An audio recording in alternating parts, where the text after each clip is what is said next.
Next up, we have Classic Physique.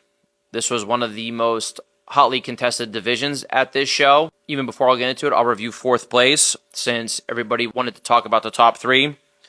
In 4th place, we had Benjamin Zimmerman, who brought a great overall package to this show.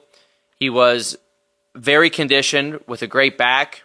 He could probably improve on his presentation a bit, but he can also work on bringing his waist in more just to give him more of a better silhouette in his poses. But overall, he brought a great look with great condition, and I think it was a big accomplishment for him to be in this top 4 and look good next to the 3 Olympians that were in this first call out.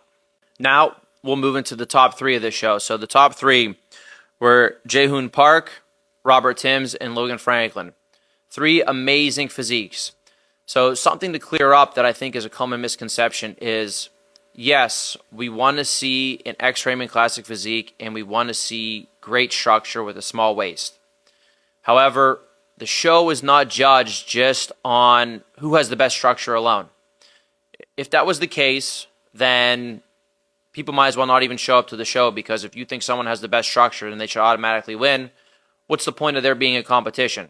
People thinking that because Jae-hoon doesn't have the structure of Robert or of Logan, that he should not win the show, are very, very mistaken.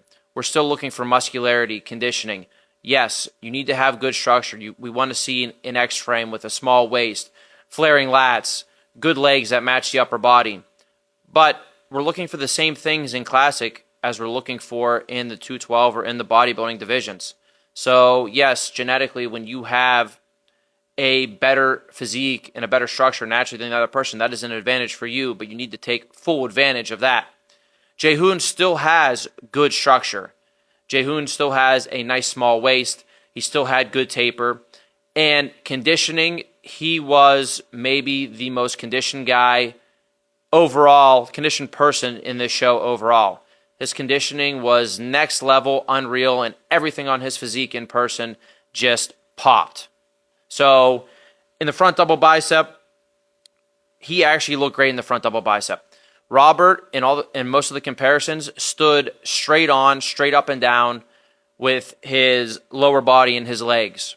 And this made him look top heavy in the front double bicep and made his legs look pretty small. Logan has a great front double bicep. The issue with Logan was similar to the issue we had with Hunter. Logan controlled his waist the whole time, but was really starting to sweat and was starting to fade. And he started out in the center with Jae-hoon in the callouts and actually got moved out and got switched with Robert because he completely lost the conditioning that he brought to the show. His conditioning was good. It was not great. It was good. But once we started posing him, and then by the end, it just was too washed out that's why he had to go into 3rd place. Next up is the side chest. Now, the side chest, all of them hit their side chests kind of a little strange. Jae-hoon still needed to pull his arms back a little bit more to really show up the width that he had up top. But overall, with the density and conditioning he was showing here, he still had a very strong side chest pose. Robert's upper body is great in the side chest pose, but here in the side leg, again, you really see he really needs more hamstrings, and the legs don't look quite balanced with the upper body. Logan's side chest, Logan still needs a little bit more chest in his side chest, but also sometimes he was hitting it, flexing his leg, really, really the old school way, so he wasn't showing off his hamstring drop. He looked better when he was hitting it the normal way with the hamstring drop. But again, for him, conditioning-wise, conditioning is what puts him in 3rd behind these other 2 guys in this pose because all of his detail was just getting washed away as we kept posing them for longer. Now we move into the back double bicep. All 3 have pretty decent back double biceps. Jae-hoon was pretty strong. He had good detail from head to toe. His conditioning, again, was next level. His lower body was the best out of all these 3. His upper body, we still saw the detail and good size that we wanted to see in the arms and the shoulders. His back could use a little bit more density to it, a little bit more lower lats as well. That would really complete his physique. But overall, this was a very, very strong pose for him. Robert's upper body, actually, he does not hit the back double bicep fully. I think he could hit this pose a lot better. He tends to hit the back double bicep. His arms are forward like this. His elbows are out. He's pinching slightly, so he's not opening up his lats. If he would open up, pull the wrist back, pull the arms back, and pop out, the back is going to look crazy on him because he has a crazy back. But again, you see in the lower body, you don't see the level of conditioning that you saw from the other two because the muscle's just not there. It's not pushing against the skin. So he really needs to improve the size of his hamstrings and how the hamstrings come out, but he needs to improve the width of his legs as well from the back to really make sure he's not unbalanced between the upper and the lower body. Logan can still use some more depth to his back. He could probably show off his legs actually even a little bit better in this pose. But again, the same thing as the other two poses. Once you start sweating and doing everything, his back flattened out completely, so the thickness that he does have back there wasn't shown. And by the end, he moves behind both these guys in this pose. Next is the abdominals and thigh pose. Here, Jae-hoon was very, very strong. From head to toe, his arms look great in this pose. You still see thickness in his chest. His abs are etched in and defined. Nice tight waist. His lower body, again, was the best out of the three, so the overall balance and everything was there with his pose here, plus his conditioning, again, shined through and really made him pop. Then you have Robert, who, again, I think could make this pose a lot better for himself if he would make some tweaks to it. Again, standing straight on with his legs, you look and see the imbalance between his upper and his lower body. He could still actually make his upper body as well look wider and make his lats come out into his waist and really make his taper look better in this pose to make it a much stronger pose for him. Logan hits this pose great. Again, with him, the difference between him and the top two here was the conditioning and the details of his abs and his quads being washed out compared to the other two. And lastly, we get to your favorite classic pose. So when you guys are hitting your favorite classic pose, you want to choose the pose that shows off your strengths the best and hides all your weaknesses. So actually for this pose, Jae-hoon, I would advise to change this pose as it does not show off all of his strengths, I think, the best way. He could change it up because he has the crazy legs and also conditioning. Against two guys that have better taper and better structure, the pose was not the pose to hit. This pose is a great pose for Robert because actually it shows off his taper great.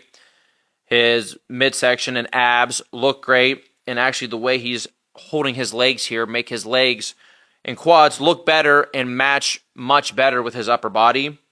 Logan actually hits a great pose here as well for him, even though his back could have more detail and density to it. This twisting back pose, he does it very, very well. The way he holds his leg here from the side shows off detail and also size to his side leg. So in this pose, I personally liked Robert in first because conditioning, his was better than Logan's. Logan's conditioning faded, or else if it was on point or on par with even Robert's, let alone Jae-hoon's, I think he takes this classic shot. And Jae-hoon in third here, even though his conditioning and everything was better than the other guys. In this pose, we see more of his flaws, which, that's what you want to hide in the classic poses. Going into what the feedback would be for these guys, for Jae-hoon, like I said, he needs a little bit more depth to his back, a little bit more to his lower lats as well. He also could use a little bit more size to his arms that would really complete his physique better because of how crazy his legs are. For Robert needs just more overall leg size. He can use more to his legs to match up with his upper body. He could hit some poses better. His back is very strong, but he doesn't pose his back double bicep correct to show that off as a strength. I think a couple little tweaks and obviously bringing the legs up, and this guy could be very dangerous for a lot of people. For Logan, he could use a little bit more chest. He can use a little bit more to his back, but the main thing for him is not only bringing in great conditioning, but holding that conditioning throughout posing. Even back to his men's physique days, I know he's had problems holding the posing and going through his posing rounds and not sweating and be fading out his physique. So if he can hold that with his presentation and his physique and his structure, again, this is a very dangerous guy in classic physique. So I hope this helps everybody understand more what we're looking for in classic physique and also how this show was judged here. Next, we'll move into 212. So 212, the top four guys I thought brought great packages to the show. For this one, I won't really go pose by pose because Keon beat Noel in every single pose except the side chest, and a lot of the poses were won very dominantly. So first I'll talk about Keon. This is by far the best Keon we've seen, as you guys can see in the pictures that are attached here. But I want to say also that Keon looked even better than what these pictures show. I was very, very impressed by his showing. I feel like he finally showed up and showed out with his true potential. He improved everything that we've asked him to improve. This was by far the best conditioning he's ever brought to a show. His hamstring and leg size, especially from the back, came up tremendously. His back as well improved. He improved the thickness and the depth to it. That's something he could still work to improve on, as we know the current 212 champion is Sean. So I think Keon with this look finally can set his sights on trying to battle with Sean. He could still be probably about 3 to 5% better in the conditioning because, as we know, Sean really, really brings conditioning and doesn't really ever miss. So he needs that. He could use a little bit more thickness to the back.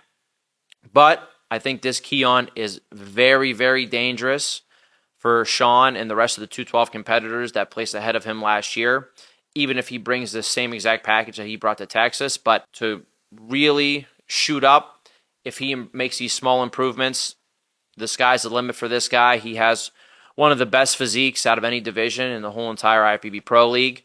So it was really awesome to see how much he improved just since the Olympia last year, and also exciting to know how much more he still has left in the tank that he can improve on as well. In second, we had Noel Adame. Noel brought a very, very good package to the show. Might actually have been the best I've seen Noel. His back, he just needs to keep working on bringing up the width to his back. He has thickness, and he's thickly and densely muscled everywhere. The legs are crazy, the arms are crazy, the shoulders crazy, the chest is crazy. Even the back is pretty dense itself as well. He just really needs to work on improving the width.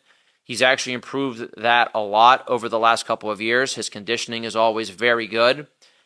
He would have been tough to beat at a good amount of the other 212 Pro shows this year, so hopefully he continues on and brings another package like this, but that's the main feedback for him. In third, we had Francisco Barrios-Vic.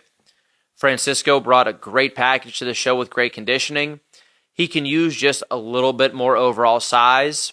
Where he could focus on is adding a little bit more width to his back.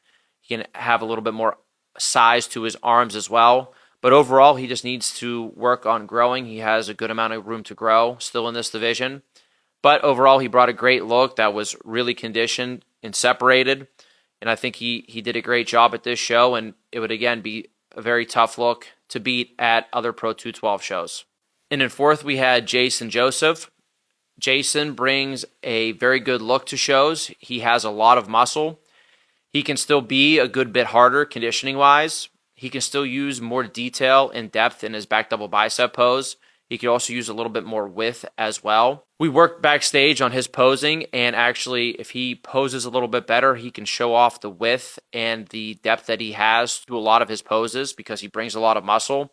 And I think he's a guy that has a lot of potential when he puts more things together to make some noise in the 212 class going forward.